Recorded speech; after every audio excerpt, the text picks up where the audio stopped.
All right, so we can talk now. Hopefully the microphone works and stuff. But see, my angle's like look at me. I'm looking down at the camera, and you're looking like straight at the camera. I can lean over and go, oh, in your camera. So I just thought maybe the actual recording part. well, that is the most important part, I figure, though. But might as well capture something to see if Check it and see. Well, it should be recording. If it's not, we just had a conversation with no real intent purposes other than to know what we're going to talk about the next time we talk about things. And it worked. But anyway, Tanya, the reason I called this meeting It's because we're on the way to the airport. We didn't have anything else. Yes, this is another episode of Ask Mom and Dad. We're going to call this Airport Drive Edition. Also known as engineer had finals this week or midterms or something, and so we're on our own. Man, we got spoiled, didn't we? just a little bit.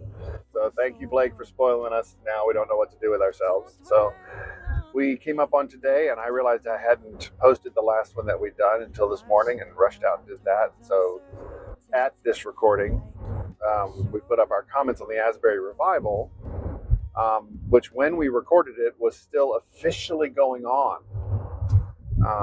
Now it's still sort of going on, but I noticed this morning I looked it up because I was thinking, officially on the Sunday after we recorded, Asbury College said that they were going to stop allowing the meetings to happen during college hours on campus, but they would make provision for the revival to move to another location,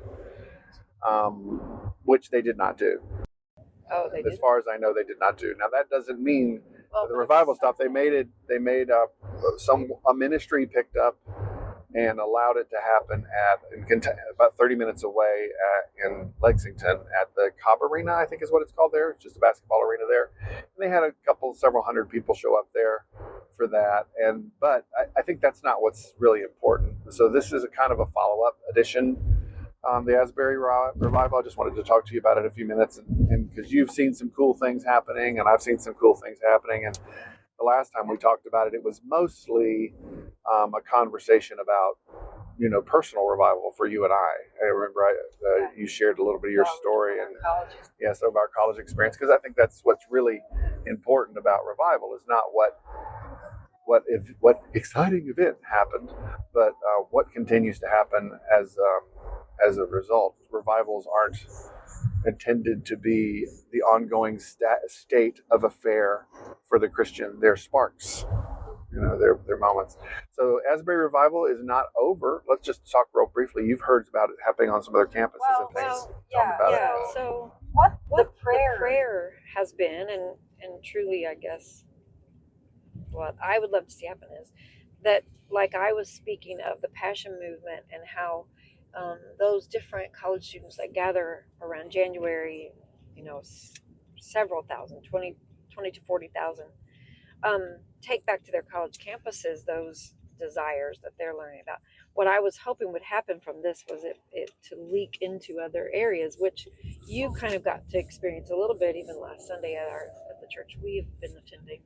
Right, so we recorded. Did we talk about that in the recording? Because I think we recorded that prior to that Sunday. But also in a second, talk about Passion real quick and tell whoever's listening out there what it is. Not everybody may know what the Passion. Well, Passion, I did. You did. That's right. I remember that now. Passion conferences, or Louis Giglio and a group of worshipers and different people they's gathered together started. And I don't know how many years it's been going on, but several years. At least a decade of worth of gatherings around January, big arenas.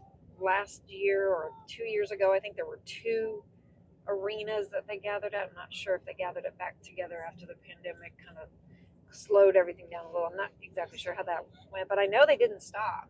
Right. And that was what was so exciting. In fact, in 2020, the year 2020, it was really fascinating because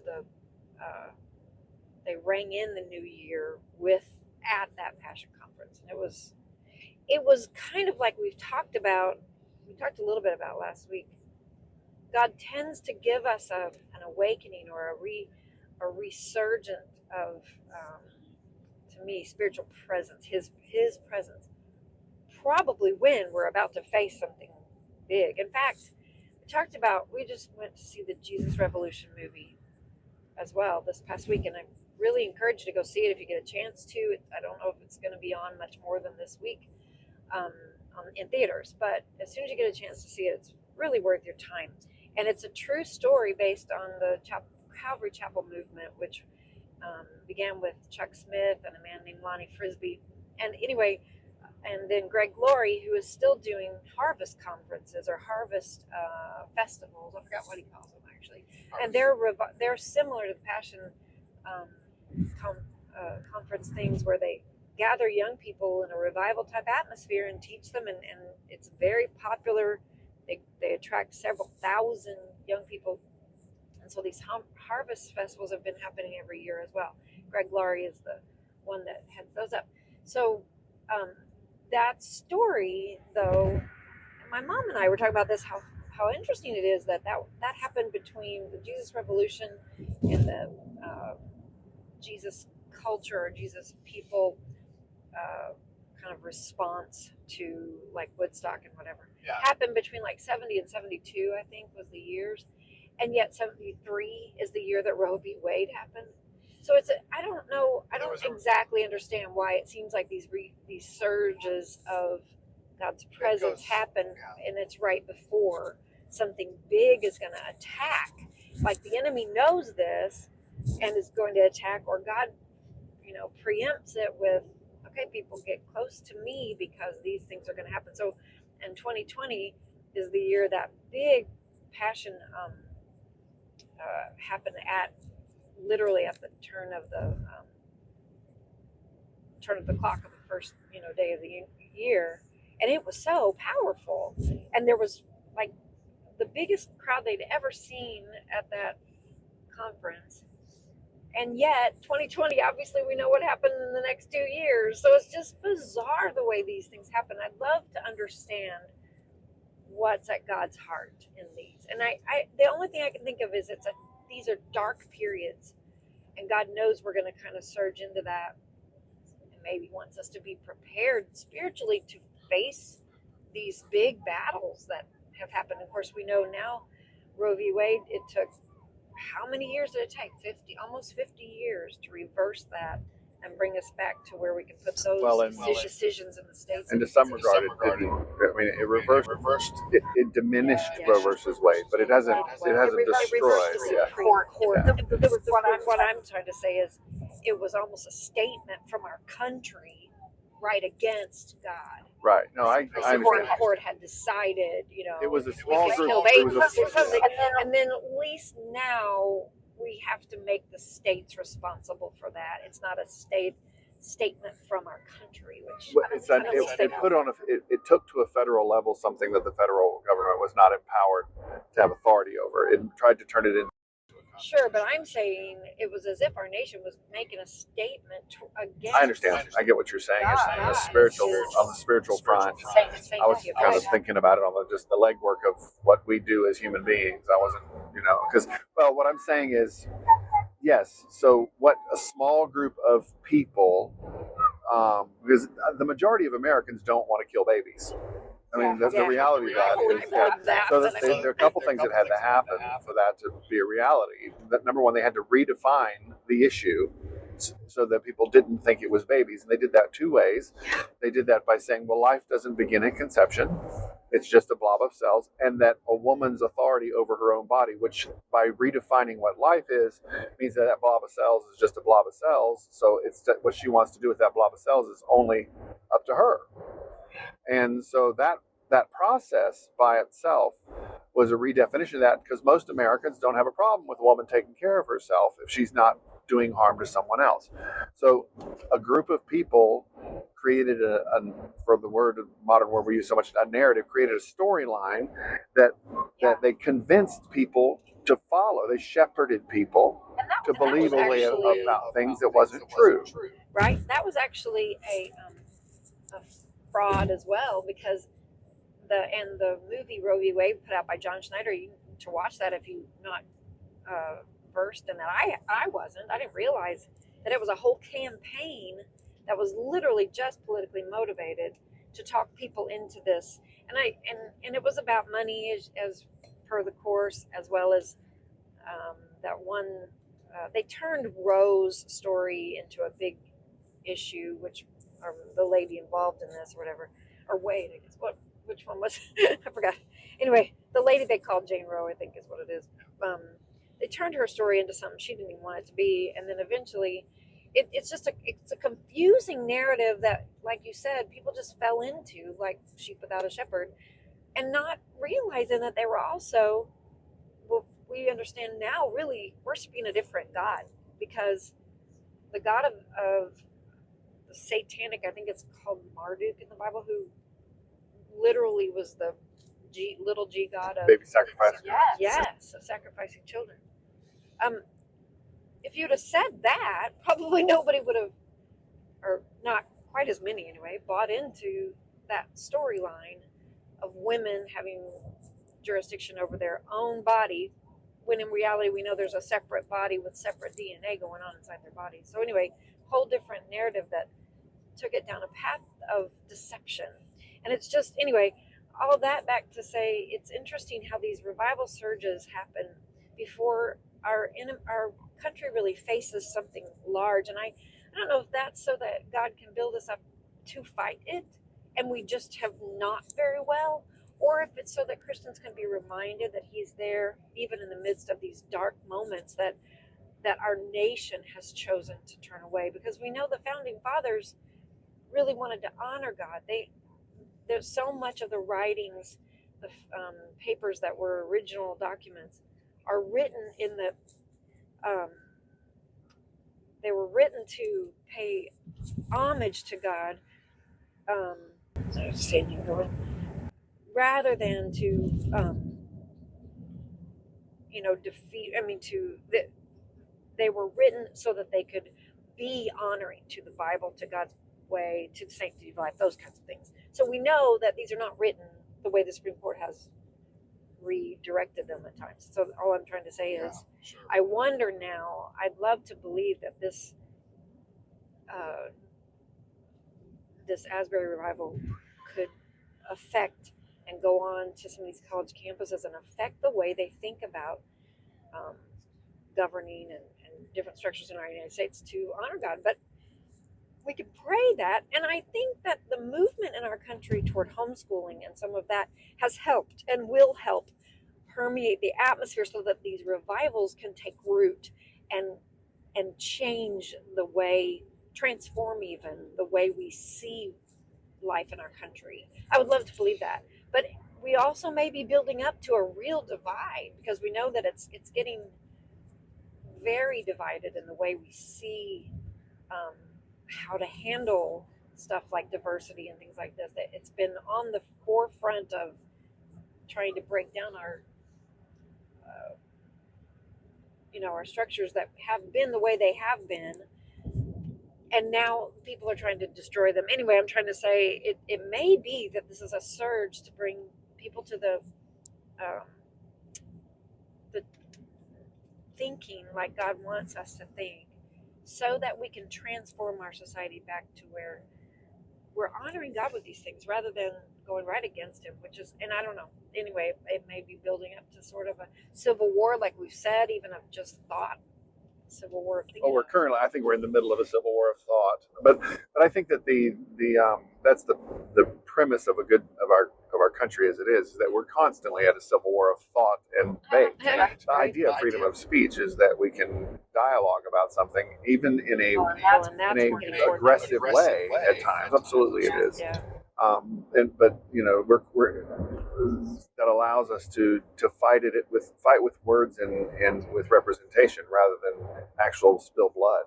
Yeah. And there's only been one time in our history where it was not, but that blood was spilled over an issue, and that was inevitable from the founding. When you look back historically, there was no way around it. Because of compromises that were made in getting our country together. But that's aside. From what you're saying, the revivals, moments where people find themselves in a darkest before the dawn kind of situation. Well, we're just hoping it's darkest at this point. Maybe revival like Asbury and now is spreading to other campuses. It's not over. The question is, what I was going to say was I Googled this morning, what of the Asbury revival kind of thing, where is it still going on? And there's already a Wikipedia article up that says Asbury Revival 2023 was a 2-week thing. And I'm thinking to myself, well, there's that. And then I came across a Time magazine article that I read this morning. And fortunately, first off, I saw Time, and I thought about the Jesus Revolution movie, like you referenced. That that during that Jesus was on the cover of Time magazine almost a year to the date of "Is God Dead" on the cover of Time magazine. So within a short period of time, within a short period of there's no other word for time, is there? Within less than an eon, way less than an eon. Anyway, within a short period of moment. The Time magazine articles that were run were contradicting one another. That one was turning it around. That Jesus, not only was God not dead, he came back with fire and passion. And in a time where everybody was told to was it turn off, turn off, turn on, and tune in. So step away from the world that they live in, get high and listen for God's voice. Instead, a whole reaction to that was after hitting the dead ends of what drugs and hallucinogenics was doing to people, folks were finding that there was response to Jesus. There was something real. There was a real turn on. And that's in their own terminology. There was a real turn on that they could easily have. That was literally tuning them in to what was true. And so the cool thing about that was there was a spiritual searching in that generation that came out of a spiritual corruption in that generation. And I think that, Asbury is a was in a Wikipedia article, but it's not a was in the hearts of kids. Absolutely not. People in the country. I've read at least 2 or 3 campuses that are specifically saying that they've been able to watch God at work among their students in a similar way. So I can't remember, Lee University, I think, was one. There was maybe Camden or something like that, and can't remember a couple other places. So I know that that fire is spreading, and if nothing else, I think maybe we said this last time, a seeking, a desire for God's presence. That's what I want. I want these young people have hit a lot of walls lately, and a lot of real debates in their colleges and whatever on these specific issues, CRT and Black Lives Matter, and some of those blaring thought ideologies that are against what we've understood as accepting and growing our nation past these difficulties, these racial divides and stuff. So I'm so glad that they're wanting God. They're wanting to find why do we need that? Why do we need these divisions? Well, we don't, obviously. We need to come back together under God's presence and in his will and under the Bible's truth, because that's our foundation, and that will give us the unity we desire. And if these college students can start that process, a lot of us as adults just operating in society should be able to catch on to that and get back to, because they'll be the next leaders. They'll be the ones that need those. God is resurging that in their hearts so that they can lead this country back to where it began. And I do truly believe we're in a biblical citizenship class reminding us of our founding documents and the founding fathers who put them together. And they're so valuable and wise because they come straight from the Bible. They come straight from our founding fathers knew that the only true wisdom would come from God, and the only actual thing that we need to keep a country going in a civil society would be that we would acknowledge God's presence. One of the quotes, or I'm going to read from a book called 100 Bible Verses That Made America. The founders of the United States of America revered the Bible because it reflected their awareness of God's authority over the nations. Washington did not place his hand on the Declaration of Independence or the Constitution of the United States, as hallowed as those documents are. nor did he kiss the pages of any other religious or secular tome. It was the Bible that sanctified the moment. The Bible he knew had ushered American history to this point. It is the Bible that made America. So if these youth can go back toward where their foundations of this country made us a great nation, and a nation that defends democracy, and a nation that comes and rescues, and I mean we're willing to send all of these money to Ukraine and everything to defend democracy, but that's not going to do anything if we don't first evaluate what we need in our country, where we're going, and how to get back there, I guess what I'm saying. Yeah, I think that, we were asked a question last night in our small group, our family group that we've been attending, whether or not we thought Gen Z, is it Gen Z? Gen Z is lazy, and the guy that was leading the group is Gen Z, so I picked on him and said, "So are you asking us if we think you're lazy?" And everyone laughed because that's what I do. But anyway, I don't think so. I think that what we're hopefully seeing with these kids that are Gen Z in college right now is a frustration, that darkness before the dawn kind of, to me, there's the darkness of our culture. These kids have gone to schools, they're not allowed to say certain things. They have no freedom of thought or speech that's allowed. Now that may not be true at Asbury, which may be very well why this happened. But in the life of these young people, because their world lives on the internet and social media and things like that, they are consistently stuck with having to be on guard with what they say or how they say it, not because of social concerns or just because they feel governed by a conscience, but because of a nebulous, immoral conscience that's just being thrust upon them by whatever. Like a socialistic construct that's telling them how they are to behave, rather than letting them be compassionate toward others, which is what the Bible teaches us. It teaches us a natural understanding of kindness towards others because we lay our lives down for each other. That's what our nation was built on, and that's what makes me sad, is that we've lost that. So therefore, we have to try to make people and tell them how they're to care for others. I saw that and was concerned about that through this COVID process. When we were told we had to do this or that because this is what caring for someone else means, but we weren't allowed, wearing a mask or getting a vaccination or whatever. We weren't allowed to go in and care for older people who were dying or our relatives who were really sick. That was not caring for someone. But if you'll wear a mask, that's caring for someone. It was really sad to me because it divided. Well, I'm just saying it divided our country in the way we perceive what compassion is. Divided our country because here's what I think. It kind of made us feel like we didn't know how to care for others. That's what well, in a world that you and I could not imagine. I mean, the culture is always in dystopian entertainment is a big thing right now in movies, right? So what would happen after the great destruction of the world? Well, for those of you who don't know, and I haven't mentioned it, Tanya and I come from a Christian point of view. What happens after the destruction of the world is not a dystopia where 6 to 8 teenagers run around and figure out how to survive and have a romance, whereas they're being chased by strange aberrations or creatures, or stuck into some sort of games that involve being hungry. I can't remember exactly how it all goes, but the point that I'm trying to make here is there's the dystopian future is not what is in the long term. In the long term, there's going to be an end of all things and a renewal of all things that's going to come from Christ. And that's what we look forward to as Christians. That's our hope. Exactly. But we also herald heroes who, like in the plague, would go in and take care of people, even though they had the risk of getting plague.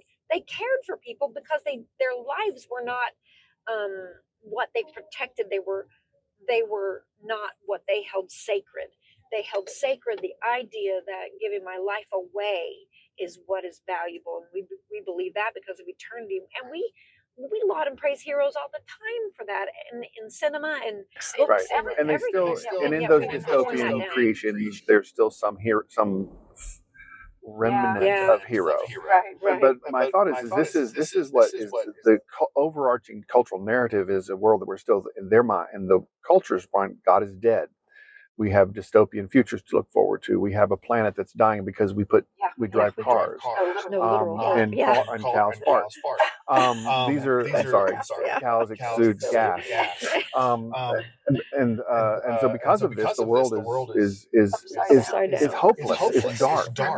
And so because of that, there's reach back to without God, you reach to government, and so then the government creates and we just We're trying to see, and become as God. we've referenced already, that there's some diminution where the government's overreaching, and anything of men will corrupt eventually, because man is corrupt. And the saddest part of that is our government could be seen. Um, we could go back to government helping us direct toward truth. But the problem is we don't even look at that. Our government's based on the Constitution, which is full of good principles of living, Which and was written based upon the distrust of government. It's important to understand the Constitution was written based upon this distrust of government, which is why it's been America has merely survived because it was written well enough to where it's taking a whole lot of work for those who would seek to corrupt to actually find ways to corrupt, and they've found ways and things that we both know that anything that is an administrative state, which is now referred to as the deep state, any of that stuff was not constitutional. It's just stuff that was created by Congress and shouldn't exist. And you can run the list of anything that falls into those things. I guess the only thing that they say three-letter all the three-letter organizations. I'm wondering if the IRS matters, because the Constitution says they can collect tax. So the IRS, I guess, kind of is the only one that's three-letter that works. Which is terrible to think that's the only one that works. That's just terrible. Works too hard. Overreach. But I digress. The point that I want to make in all this is that this dark time in the minds of so many young people today, hopefully what's happening at Asbury is driving towards a Gen Z revolution. We can call it Z Jesus revolution, where people turn back the ways and begin to reshape and restore some things in our country. Now, the Jesus revolution was a great movement. The question of what it did, and as far as our government is concerned, is not really what's important. Although hopefully, it either slowed or turned some tides, because, like you mentioned in the beginning, in the same breath, while good was happening, evil was happening. And I was referencing a Time magazine article that I read earlier today, and the writer of the article commented that in the American awakening in the past, Frederick Douglass, who's well known, one of the first black men to serve in Congress, and was alongside of Abe Lincoln and other, when he was still a slave, an awakening happened in America, and he hoped that his master would be more kind, but instead he was more cruel. So evil can hide in the midst of what is covered as a great awakening. Yeah. But I think that we don't need to fan those flames. We need to fan the flame of what God is doing and what is good. We need to talk about where we see God at work. We need to be mindful that wickedness is always present and always willing and wanting to corrupt any good thing. And not to fan what? The flames of evil. Not to point out constantly, well, here's what went wrong. Last week when I talked about this, or last episode when I talked about this, I said, Mormonism rose up out of the Great Awakening in America, and it did, and it's a great evil. Anyone has any questions about that, you can feel free to ask me about it. I'll tell you, or read any book about the difference between Mormonism and Christianity. It is a divergence of Christianity, but it looks good on the surface. And so we need to be mindful of those things, but we need to celebrate what Christ is doing to change lives, true change in people's lives. And I think that's what's happening here. We're seeing it on other campuses. For you and I, we shared last time a little bit of our story and how personal revival. God is more interested in what's happening in the life of each individual that encounters Him. Yeah, that's right. In order that they may become the mass of a great awakening. We were told last night that some youth that went on a retreat, they called it Presence, were admonished or encouraged, don't just experience this weekend, have a great time kind of on a mountain, and then go home and be like you were before and be ready to jump back into the same things. Instead, plan and let God transform what you're doing every day. Take home what you've learned here and apply it, and be new and different. Because the bottom line, to every Sunday we go to church, we should come home with a fresh sense of it. Since it's supposed to be a renewal for us, the Sabbath was meant for us to be renewed and reminded of God's presence and his work in our lives. And the response should be that we take that home with us and live that throughout the week, and it will tire us out again, and we'll need to be refreshed again. That's what Sundays are supposed to be. It should be that those are revival times every week for us. It is hard and a difficult thing to live a day-to-day revival mentality, but it is possible because we can abide with him. He's told us that's our privilege, is to abide with him. So don't just go to church and really enjoy the worship and enjoy even the people and the atmosphere of God's presence in his people, but take that home with you. Live that in your family life. Pray and make the things of God the highlight of your life, because that's what abiding in him is. Spend time in the word and apply the word and learn about it. Make it the joy. Children love that. Children they're not the ones to be set aside and find it boring. They're the ones that are going to live it out and teach you about it if you include them. So all of that says that's what God wants from us, is our daily lives, not just these momentary revival times, but they are to refresh us as well. So it's so cool how God has built that into the system of the week, even of our, the Sabbath was meant to be a restoration and a renewal every week. So that's, I think, how we literally change our world, country, our world. Yeah. The change begins with me. Well, the Bible says, if my people who are called by my name will humble themselves and pray and seek my face and turn from their wicked ways, then I will come to them, restore their land, heal their land, and renew. I don't have that in front of me, but he promises he'll respond. He'll hear us. And that's who we are. We are his people. Right. We're to draw near. We're to repent of our own lack of seeking him and then find his ways, because we can't expect that from a secular culture. We can expect that from God's people, and then for them to lead the culture. That's our job, to be his example, his image in this world. Well, I think that's as good a way to wrap up this particular airport conversation. It's not an airport conversation, it's an airport drive. We're going to pick up our daughter, if anyone cares, and we have a bunch of them, so we won't tell you which one. We'll let you figure it out on your own. So anyway, it's been a good conversation. I think there's some other stuff I want to talk about. We'll get to it maybe in the next episode. We talk a little bit more about maybe what lengths some people are willing to go to take care of their child and education. And anyway, we'll talk about some more stuff. Thanks for listening today. We are available on Twitter and Facebook and YouTube. You can find us on Rumble and other places. Please feel free. AskMomandDad.org. It's SawyerClan.org/AskMomandDad. There's a form there. You can submit some questions if you have any, or you can try to reach us on those social platforms.